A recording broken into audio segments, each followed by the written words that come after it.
I've got a couple of essays here that I wanted to point out. Ingredients important for a vibrant and sustainable higher education geospatial program.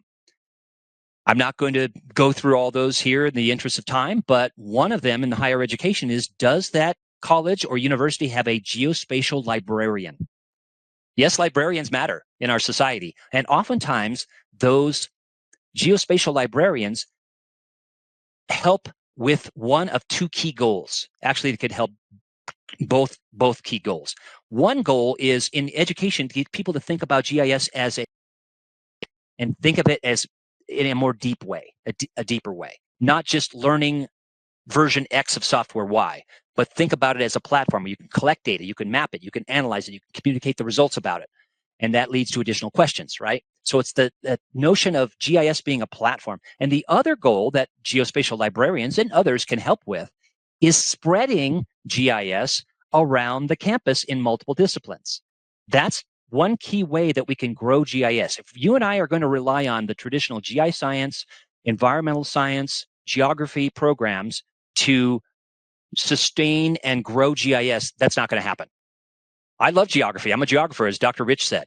I'm not going to neglect my own peeps. You know what I mean? But for this to grow and to be more fully embraced in society as a whole, we need to get it into sociology, business, data science, emerging data science programs in universities, civil engineering, sociology, history. And there are examples in this story map where I illustrate how that is starting to happen. But it's not just me and my little team of ESRI education people, of 15 people. It's a community. It takes all of us to being able to articulate to colleagues, friends, and others that we have contact with why this actually matters. Think of just taking the School of Business in a university, maybe your alma mater. Why isn't GIS being taught in as location analytics in supply chain management, target marketing, business management? Business is all about location, location, location, right, folks?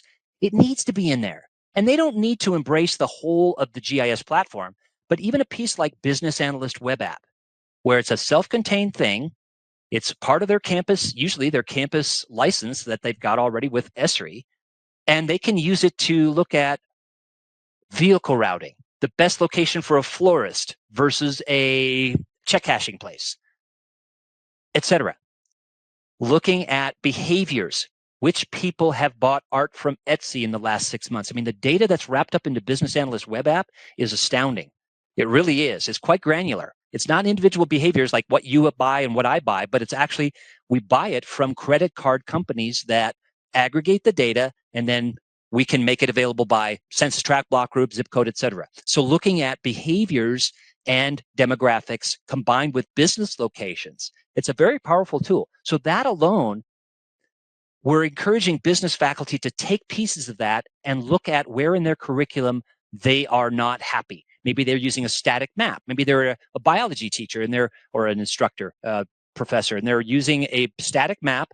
Nothing against static maps. I love static maps as well, but they're using a static map in textbook Y from on page 300. That is the world ecosystems. They've got access to the Living Atlas of the World, the ArcGIS Living Atlas of the World. We've got dynamic content on hundreds and hundreds of layers at your fingertips, many of which require no sign-in. So why not use that as an instructional tool to have students look at the relationship between mean annual precipitation, ocean currents, and land-based biomes or ecoregions? That alone could be a very compelling starting springboard in a environmental science or a biology class, just as an example, as the example I shared in the business world, business schools.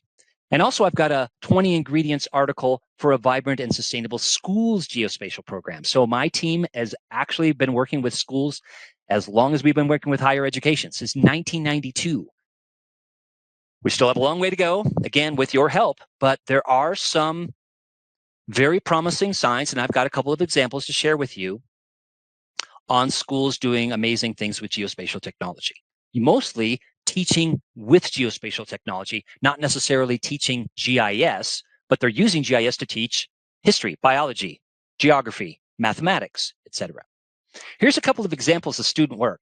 This one here, in the interest of time, I'm not going to actually go into the whole story map, but this student, high school student, flew a UAV or a drone and created a campus map that they then used for an upcoming event, a sort of a community open house on that campus in Tennessee, I believe. Yes. And then the campus facility people said, hey, we can use this campus map to start a digital map of our campus, mapping all the campus infrastructure, helping with campus safety, et cetera. So I love that one because it had far-reaching implications. I like this one as well. This is from a middle school student. Why are right whales dying? And so the student actually took a look at an important issue and has a couple of static maps in there, as well as in the end talks about a potential solution.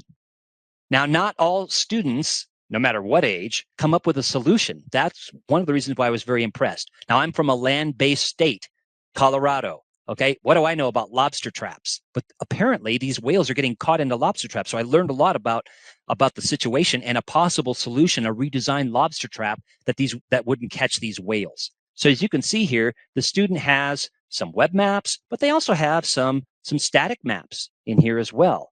Like this one. So they don't all have to be dynamic, but that's from a middle school student, and I really like that one. And there are educators like Eric Bushlin that let students fly. What I mean by that is they don't feel like they have to know all of any tool, whether it's animation software or GIS or statistical software, to let the students tinker with it and solve problems with it. And GIS really meets the need that many teachers have, that most teachers that really want to have students engaged, they want to have their students care about issues. And GIS is one of those tools where let's look at this part of Illinois instead of that part of Illinois. Let's take this variable out and put this variable in. Let's look at not just tornadoes from the 1990s, let's look at back to the 1950s.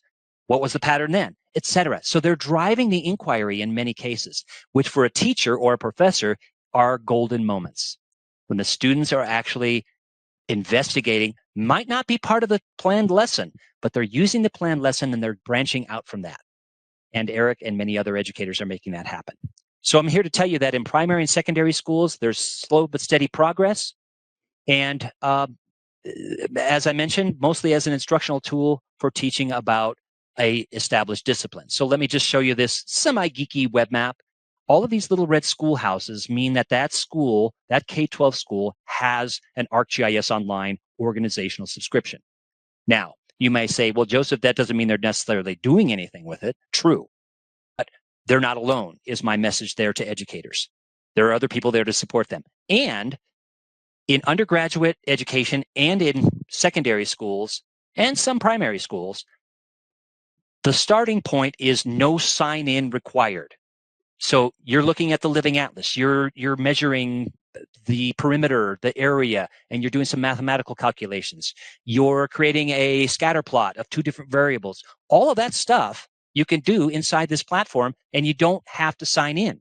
Now, for an educator, that's really powerful because the bell's ringing in 5 minutes. My students are filing into an online class or a face-to-face environment, and I don't really want to have them save everything. Why do they have to save everything? It's just a one-period class, and I'm going to teach this concept, and I don't need to save, and they don't need to sign in. So that's really powerful. In higher education, most GIS is still within GIS, Enviro, geography programs, but it is expanding, particularly in these disciplines that I have here. I mentioned business earlier. A lot of universities and colleges are embracing data science. And you and I, as GIS people, could say, we've always been data science. We may never have called ourselves that back in the 2010s, but GIS is data science. So I'm telling those data science programs, great, start your data science program. Don't forget the G part of data science, okay? And I've got some examples of the use of GIS in university schools of business. And also there's digital humanities, history, computer science, engineering, small but growing. So this is a program 10 across at Arizona State as one prime example there. Now, how can you and I as geospatial professionals influence education? I touched on this a bit ago, and I'd love to hear what you folks are doing in the community because I know that many of you have more than a full-time job. And you're thinking to yourself, Joseph, I would love to engage more in the GIS education and influence somehow what's happening in schools, universities, informal education, Girl Scouts, 4-H, Boy Scouts, after-school programs, etc. How can I do that with limited time? What if I just had 1 hour every quarter? What if I had an hour? What would I do? What could I do? Well, here are some suggestions. Host a GIS Day event. That's coming up in November. I'm sure it's all on your calendars. The message is, think about leading with this. Students who can think spatially and critically, applying theory and practice across many disciplines and problems. In other words, you and I are very passionate about GIS, but if you go into a university, college, school, and lead with GIS, think of your typical educator who gets emails daily from companies and others saying, this tool is going to transform education. It's going to make your students change agents. They get that daily. They get 20 emails daily on that same message. So rather, listen to what that educator is trying to do and think about helping the educator think about what place in the curriculum or the program is inadequate. The materials are out of date, it's static, the students are not engaged, or for any other reason. That's the place to lead with GIS. But don't lead with GIS, but say, here are some methodologies, some tools, some data available at your fingertips that you can help students understand water or energy or natural hazards or population change, et cetera, right? That's, I think, the key message. Not leading with, we need to be using GIS in all aspects of education. And I talked about the geospatial librarians. Sometimes those are great people to start with if you're reaching out to a university. Also, I would say, and these are some sentences I have that back up what I'm talking about. Here are some resources. One of the things that is intriguing and engaging to many educators teaching with GIS is that the GIS touches on so many other things that they want and feel are important to teach. So, for example, how do I know if I can trust data in our modern age, especially my AI-driven workflows in lots of tools that I'm using nowadays, including GIS? So my colleague and I started this spatial reserves data blog. It's about 3 things: spatial reserves. Where can I find spatial data? How do I know if it's any good? How can I know if I can trust it? And then the third thing, which is especially intriguing for educators, is societal issues, copyright, location privacy, ethics, etc. So here's an essay that I wrote over the summer. All of these are very digestible. They are meant to spark conversations in the workplace and with students. This particular one is at a baseball game, location privacy concern. Interesting. So that's another thing that it could be a good resource. Also, field tools. Getting students out in the field, collecting data in your community. I have an example right here on walkability. So here's a simple example, but it shows 2 things: the connectedness of these tools and the approachability of these tools in education. So I care about many things as a geographer. You folks care about many things as well. One of the things I care about is walkable neighborhoods. So I present this series of photographs in this story map to students and faculty.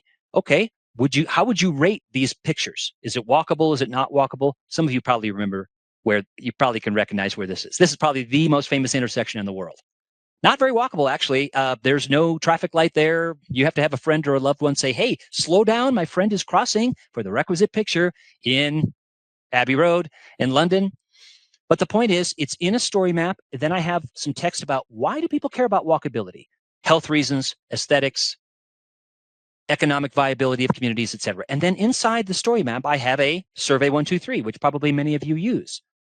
You use Field Maps, Survey 123, iNaturalist, Quick Capture, and other field data gathering tools. This is a simple 5-question Survey 123. Pedestrian friendly or unfriendly, rate the walkability, tick all the characteristics, where is it located, and do you have a photograph? So then, as you probably would suspect, I've got those places then in a map that is crowdsourced, so anybody around the world, right, can actually contribute to this, including you right now. Here's that picture of me at 4090. So I'm filling out my own survey in that case. But the green indicating it's friendly according to the person filling out the survey, and the hollow meaning it's pedestrian unfriendly. Okay, interesting. So then, as you probably suspect, I want to encourage the students to, hey, now let's create a dashboard. with that same data. So you can see here, this is a fairly simple dashboard. I've got a couple of things that would be considered to be intermediate, like the last 3 points. There's an obvious reverse sort there in the dashboard. And there's this list in the lower right and the top 3 months for the surveys. But the other stuff, the pie chart, the indicator, that's all basic dashboarding stuff. So there's 2 things that came out of this. First, the connectedness of surveys to web maps to dashboards to story maps. And the second thing is that they're all very configurable and doable. We're not talking weeks, months, years to create this, right? The survey, maybe some of you have created a survey 123, took me a day, maybe 6 hours to create the survey. The map, the dashboard took me maybe another day, and the story map, okay, so maybe 2 or 3 days for the whole thing. All of that, not weeks, months, years. So easily configured and powerful that they're connected. The students see, okay, maybe walkability isn't your thing. Maybe it's trees on campus. Maybe it's historical homes in your community. Maybe it's noise or something else. Okay. So focus for some educators, the key, the way that they get into this is through fieldwork.